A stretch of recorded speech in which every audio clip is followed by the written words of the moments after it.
기자부대, hop on the beat!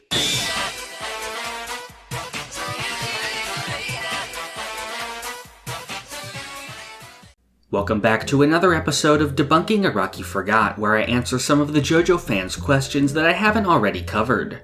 It's been quite a while, so I'm glad to finally be back. Since it's been so long, I think I put together a very nice list of topics, some of which I can go really in-depth on. So let's not waste any more time and get right to the questions. Our first question comes from part 2. This person asks why when SCDC stole Loggins' arm, he wasn't affected by Hamon, like Dio was by Jonathan's body. The biggest misconception here, and one that I've seen a lot over the years, is that at no point was it ever said that Jonathan's body had Hamon in it, or that Hamon was affecting Dio in any way. The reason Dio's powers were diminished in part 3 was because of the body rejecting him. As I've gone over before, Jonathan's body has some kind of sentience and won't accept Dio's head. This is also why the body emitted a distress signal that triggered the Joestar stands to be drawn out and caused Holly's stand to go haywire. As for SCDC's case, simply grafting on an arm isn't going to carry Loggins' soul inside of it or anything, and as I said, Hamon has nothing to do with this process. Next is a part 3 question. This person asks why the Crusaders decide to go to Egypt after seeing the Fly, when they could have just deduced that Dio was in Egypt due to Avdol and Kakyoin both meeting him there. Well, there's one simple thing that conflicts with this, which is that they didn't know Kakyoin had met Dio in Egypt until after they discovered the Fly. This next one asks how during the fight with Steely Dan, Jotaro was able to know what Kakyoin was up to when he was so far away and they couldn't communicate. I assume they're referring to the end of the fight when Jotaro said Hierophant Green had wrapped around Lovers to prevent it from targeting the little girl. However, this whole interaction itself already answers this question. Jotaro caught Lovers before it could enter his ear and then let it go before it was sent to the little girl. He catches the stand and looks right at it with Star Platinum, who as we know has extremely advanced vision. It's after this that Jotaro points out to Steely Dan that Kakyoin had wrapped a tentacle around him. Jotaro would have never let the stand go and endangered an innocent person if he didn't already see this, which he did.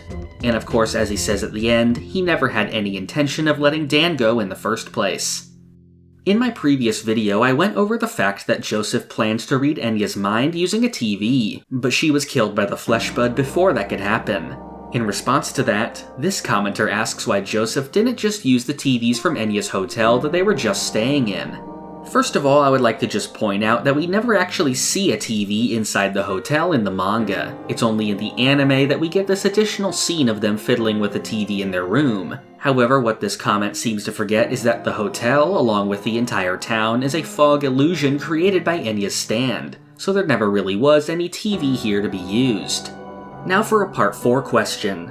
This one asks how the ghosts in the alley were able to grab Killer Queen since they aren't stands and shouldn't be able to interact with them.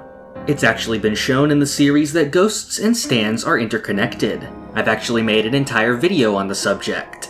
First is the idea of one's soul and stand being essentially the same thing, like we saw during the Black Sabbath arc. However, part 4 itself already answers this question. This was the entire reason behind the characters being able to see Raimi in the first place. Raimi says that stand users and ghosts are on the same wavelength, meaning that ghosts are similar enough to stands to be able to interact in this way. The next question comes from part 5. They claim that Bucciarati is never seen using his zipper to attach 2 separate things together except for when he zipped Zucchero's mouth closed. Now it sort of seems like he answers his own question here by just directly bringing up the time when Bucciarati actually did do this. Although I assume the intent of the question would be that it would have been useful in other cases. However, the commenter seems to forget that Bucciarati actually did do this multiple times. After the fight with Man in the Mirror, he used the zipper to reattach Abbacchio's hand, and later Trish's hand after it was severed by Diavolo. Against King Crimson, he sealed the hole punched through him to trap King Crimson's hand in his body. And of course, all the way back in his first ever meeting with Giorno, he removed his own arm to reattach and swap it with the bystanders to avoid Giorno's ability. This next one asks how it's possible that Giorno was born in 1985, when Dio had only been out of the coffin for a year by 1988. This is just completely wrong. In the 3rd chapter of part 3, it was directly said by Joseph that the empty coffin was found 4 years ago, meaning Dio had actually left the coffin by at least 1984. If we take a look at the JoJo 6251 art book, this further clarifies that Dio's return happened in 1983. Next is another question that once again deals with the stand Talking Head. In some of my previous videos, I addressed comments from people asking why Narancia couldn't just say the opposite of what he wanted to make Talking Head reverse it. I pointed out that this is not how Talking Head works whatsoever, and that the stand's power is not to reverse what you say, but to make you lie. If you lie on purpose, it will simply come out as a lie, which is actually something Narancia does to his advantage later in the fight. However, this comment points out that Natasha could simply write down what he wanted to say. Well, as I have pointed out before, Talking Head does not simply affect your speech. For example, Narancia is shown trying to point somewhere, but being unable to point where he wants. And if we take a look at the manga rather than the anime, there is a scene of Narancia trying to write down what he wants, with it coming out completely wrong. This next one asks, how is Trish seemingly able to awaken a stand because her father had one, when stands are not shown to be hereditary, as seen with Jolyne?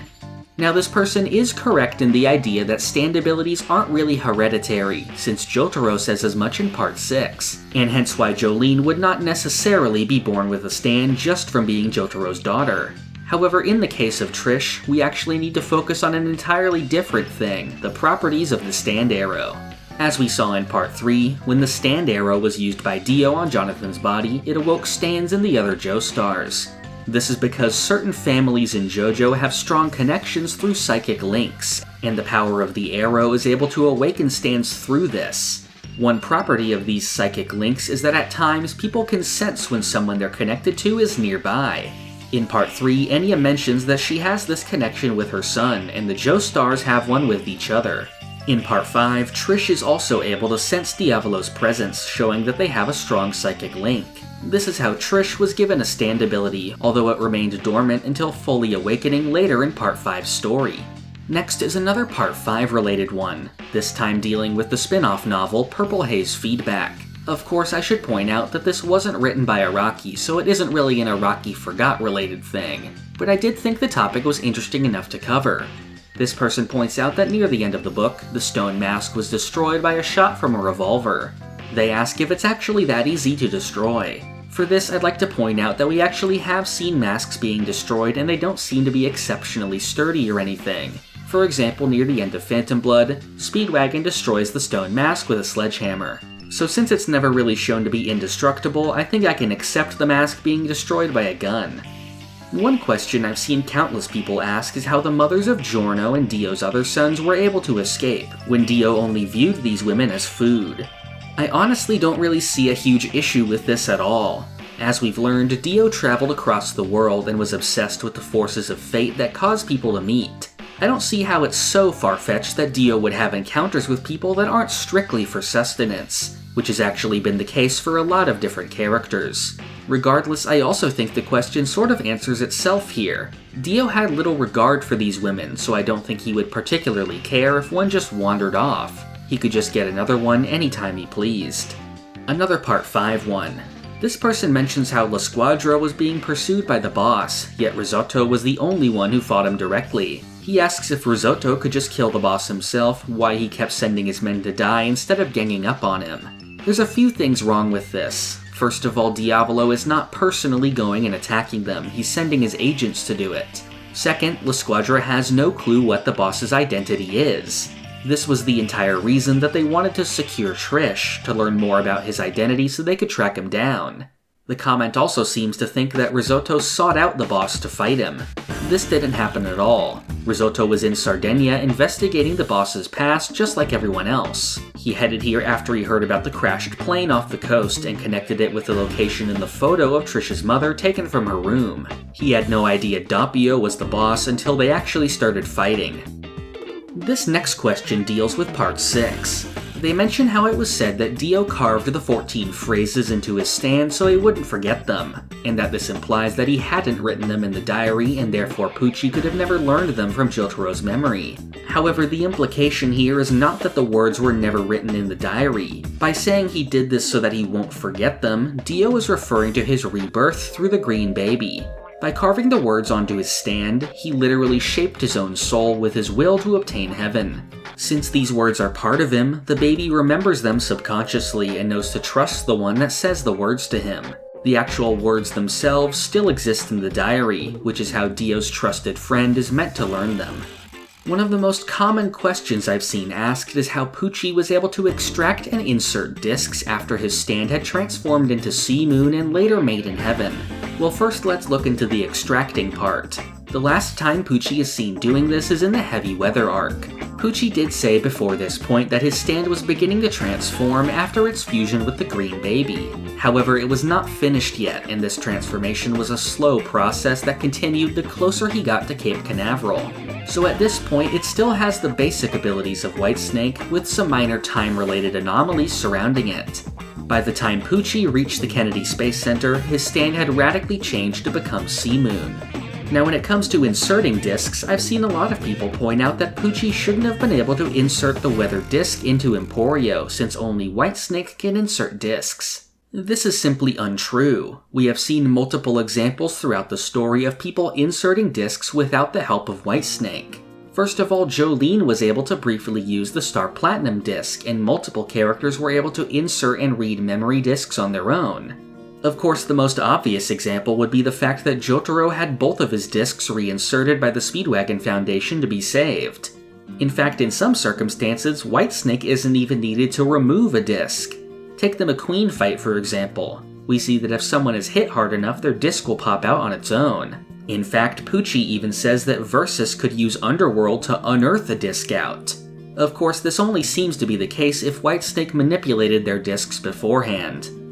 Now for another Part 6 question. They ask why Anasui turned into a snail from looking at the rainbow if, as Hermes said, stand users are immune to it. Well, this isn't exactly true. Hermes never said stand users are immune, she said that they seem to have some resistance to it. This was the reason they didn't all immediately turn into snails. However, Jolene and Hermes obviously still had to avoid touching the snails or the rainbow to not accelerate the transformation. In Anasui's case, Poochie used the car mirror to reflect it straight into him, making him transform faster. Another question asks why Poochie kept Weather's memory disk instead of just throwing it away or destroying it. Well, first let's go over that last part, since discs are impervious to normal damage and can't actually be destroyed. Poochie also wouldn't want to just toss the disc away where anybody could get their hands on that sensitive information. Now, there is one way a disc can permanently be erased, and that is to put the disc into a dying person. However, Poochie still had another reason to keep the disc. Near the end of the Heavy Weather arc, Poochie tells Weather that he could have killed him whenever he wanted, but kept him alive with the idea of saving him someday. This would imply that Poochie did intend to restore Weather's memories at some point. This next question asks how it's possible that Thus Spokushibe Rohan is canon when it has chapters set after 2012 despite Rohan dying in Part 6. They say that this page here depicts Rohan rapidly decaying in the hospital. It seems like this person paid the absolute bare minimum of attention possible to the scene. Let's take a closer look at what's going on here. First, we're shown the scene of the mangaka being unable to draw anything due to the accelerated universe drying his ink. He asks on the phone if anyone else is still making their deadline and hears that Rohan is, which we know is due to his extremely fast drawing abilities. Immediately after this, we are shown an old man passing away in the hospital and immediately decaying. So this person assumed that because Rohan was mentioned in one scene, and then a dead person was shown, that this dead person must automatically be Rohan, despite the fact that the context in which Rohan was brought up in the first scene kind of necessitates that he's alive to still be drawing and making deadlines. This person also seems to ignore that the Rohan in this scene has an elderly wife and is surrounded by people calling him Grandpa, despite Rohan only being in about his early 30s at this time. The next one asks why Poochie didn't just use his stand to age Emporio and kill him, like how earlier a baby was shown to be aged by his power. The answer to this is that Poochie does not have that ability anymore. As I went over a little while ago, Poochie's stand started to slowly change after he fused with the Green Baby. During this time, he had some chaotic and unrefined time-related powers. These powers also affected biological beings, something Poochie would obviously not want to do with his final ability in order to bring about heaven. When Poochie reached the exact coordinates, his stand finally evolved to have the ability he actually wanted, to manipulate gravity and therefore time in such a way to accelerate the universe while leaving biological beings normal. So the simple answer is, Pucci is no longer able to do this now that his stand has been refined into Made in Heaven. This next question deals with Steel Ball Run. They point out how at the end of the fight with the Boom Boom family, it was said that they were sent by someone from Gyro's country to kill him, but that this person is never brought up after the fact, and this plotline was forgotten once the Saint's corpse and President Valentine became the focus of the story. While it isn't directly stated, I do think it can be inferred that Oyakomova was the one who placed this bounty. Immediately after we are told that a man from Gyro's country placed that bounty, he's the very next character we get introduced to. Just the fact that we're told to think of someone from the Kingdom of Naples, and then right after shown a person that fits that description is proof enough in my book. As a terrorist against the king, Oyakomova's main goal was to prevent Gyro from winning the race so that the country won't receive the glory of victory. However, that's just one part of his character, and he is also seen to be acting as an agent for Valentine. I think it doesn't really matter too much who exactly placed the bounty. Even if it wasn't Oyakomova personally, I think the idea we're meant to take away from this is just that the revolutionary faction of the Kingdom of Naples is trying to sabotage the race. The bigger revelation on top of that is that Valentine is controlling the race and also assisting the terrorists, most likely to destabilize the world powers, and in particular, one of the only other nations with knowledge of the Saints.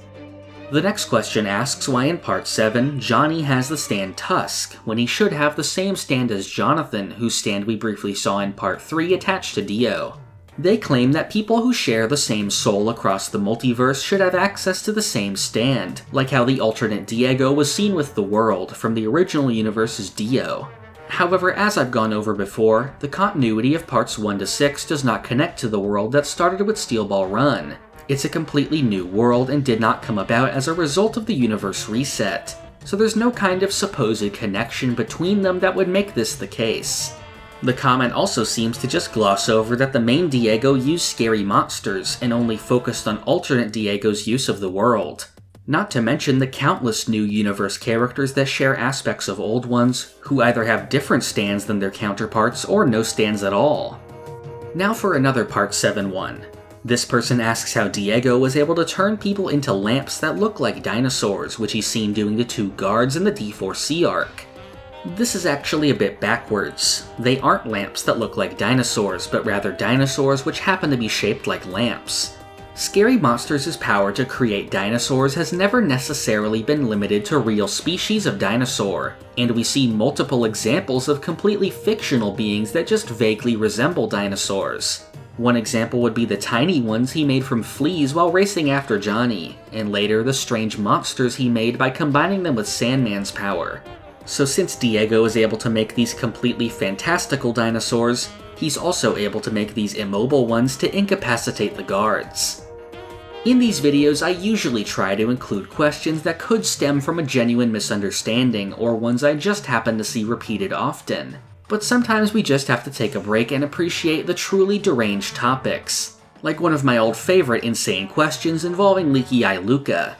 For this one though, I think we might have a new record for how out of touch with the source material a question can be. This one asks, how was Gyro able to sing about pizza when he's been in America all his life, and pizza only came to America long after the time of Steel Ball Run? Now, as anyone who has read Part 7, or rather anyone with even the faintest knowledge of Gyro's character would know, Gyro was born and raised in Italy and only visited America to join the race. Here's another question that's just odd. This person questions the scene after Johnny was made paraplegic when his blood was being taken at the hospital. He says that Johnny was not bothered by this, and that we as the reader know that Joestar blood is sacred and that it's being taken for some other purpose. They said that they thought the blood would be given to Diego as a reference to Dio wanting Joestar blood in Part 3, but that this plot point was dropped. Now, I don't think I need to say that this is completely deranged, and I honestly have no clue how anyone could think this. First of all, Johnny is not unbothered and is actually extremely disturbed by the fact that his blood is being literally stolen out of his body.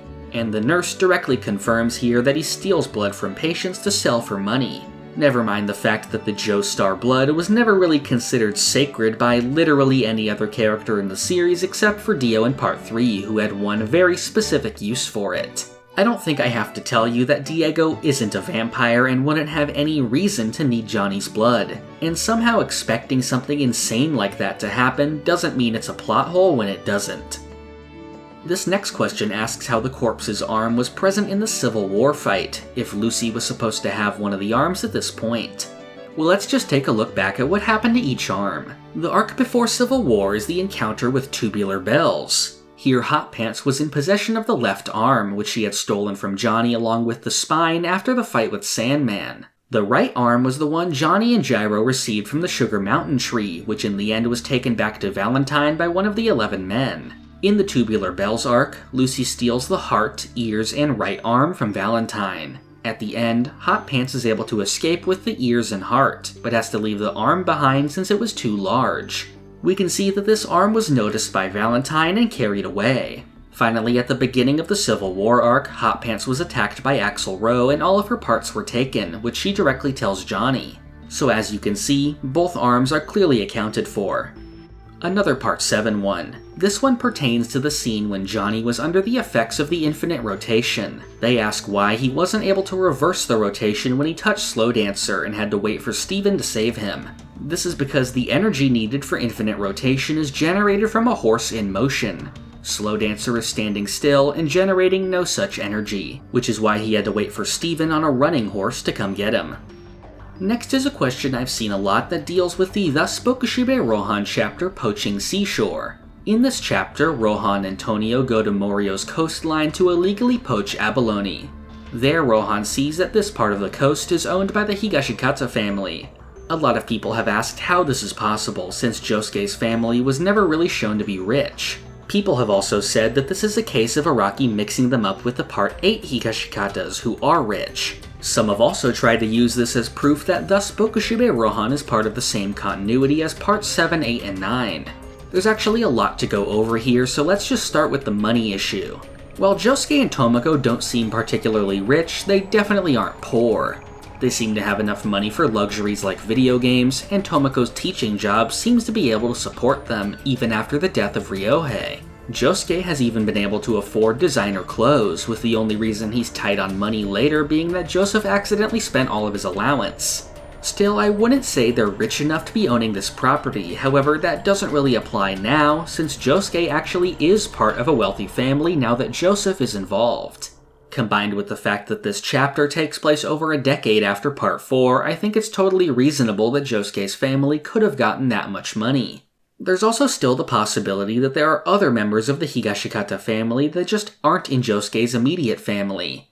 Now for the idea of this being in the Part 8 continuity. First, I will point out that Araki has retroactively incorporated Part 8 Morio locations into the old universe. For example, in the chapter DNA, Morio's baseball team, the Seiten Birdies, was mentioned along with a player known as Akun. In Poaching Seashore, we can also see the Morio Twin Pines located on the map. These, among other things, first appeared in JoJolion. However, I will say that these chapters definitely do not take place in the new universe, since they feature many returning characters from Part 4. In DNA, we see Yukiko return, and Poaching Seashore even features Josuke, Koichi, and Okuyasu at the end. Just their presence, I think, rules out the possibility of this being a different continuity.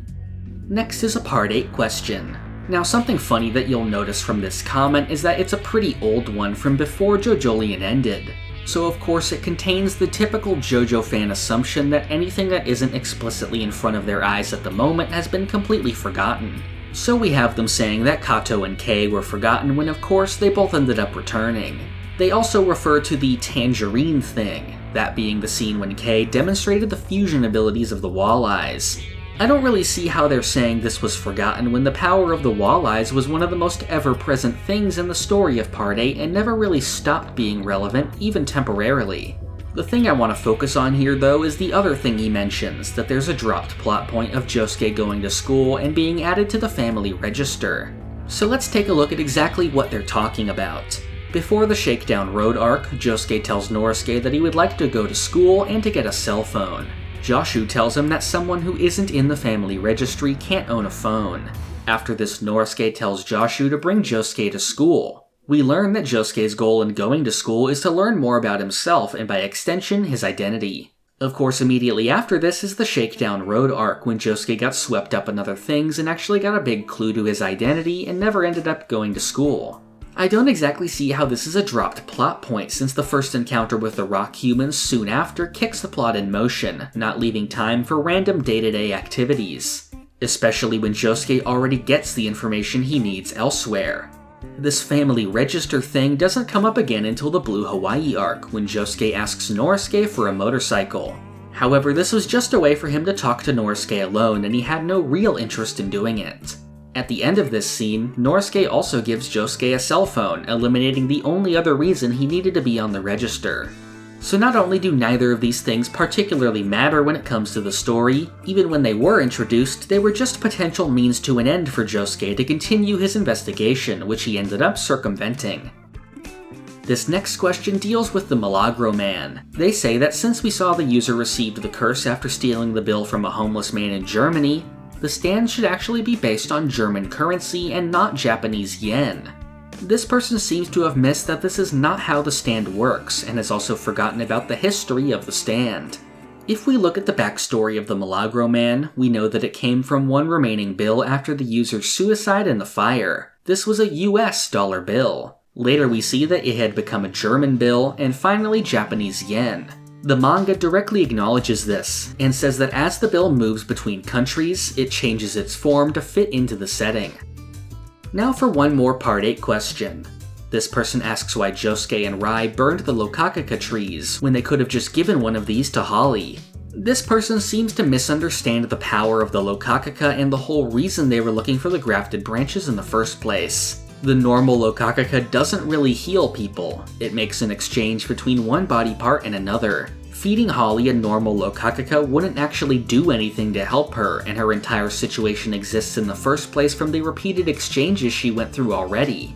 The thing they actually needed to help her was the new Lokakaka, which had a different power of exchange due to being grafted onto a tree above the walleyes with Josafumi's ability. This fruit doesn't exchange from one person to another, which actually can cure a person since their ailment is moved somewhere else. Further proof that Holly couldn't have just used a normal fruit is the fact that we saw that she has access to Lokakaka 6251, a perfected version of the normal fruit.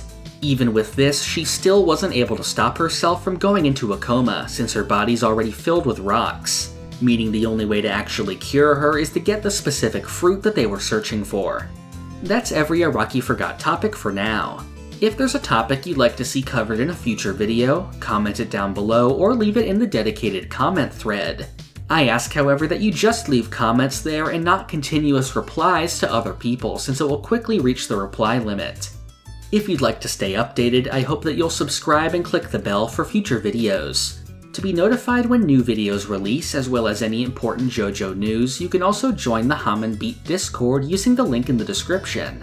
I'd also appreciate if you help support the channel on Patreon. There you can get Discord perks and the opportunity to submit questions. This video's question comes from Blitz Wolf. They ask, do I have a favorite author's note by Araki?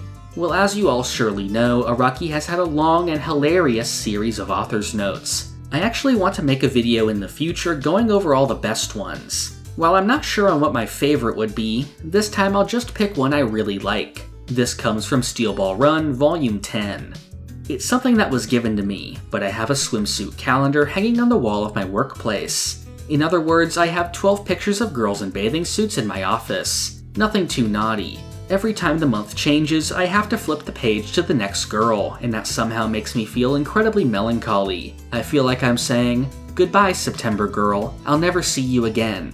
And when I flip the page, I end up betraying her already and thinking October's not bad either. What I'm trying to say is that a year goes by really quickly. If you'd like to submit a question, you can join the Patreon at any tier and submit them via my page's Member Posts tab. I hope that you'll leave as many questions as you want since they could be featured at the end of a future video. Thank you for watching. This is the part of the video where I thank my $5 and up patrons. Thank you to Alex Ramirez, Doorbell, Crayon, Rigovids, Zucato, Pumpkin Doge, Marrow, Almighty Quarth, Cowrie, Gatlin Grove, Lime Jinjo, 17 Hit Combo, Sponge Cake, Cakext, Feliciano Rabaja, Rihanna Meme, Christian McDonough, Navi, Emmanuel Etienne, Pulse Dog, Great Riek, D, Dr. Zombie, Carmo Trina, and Hunter Gill.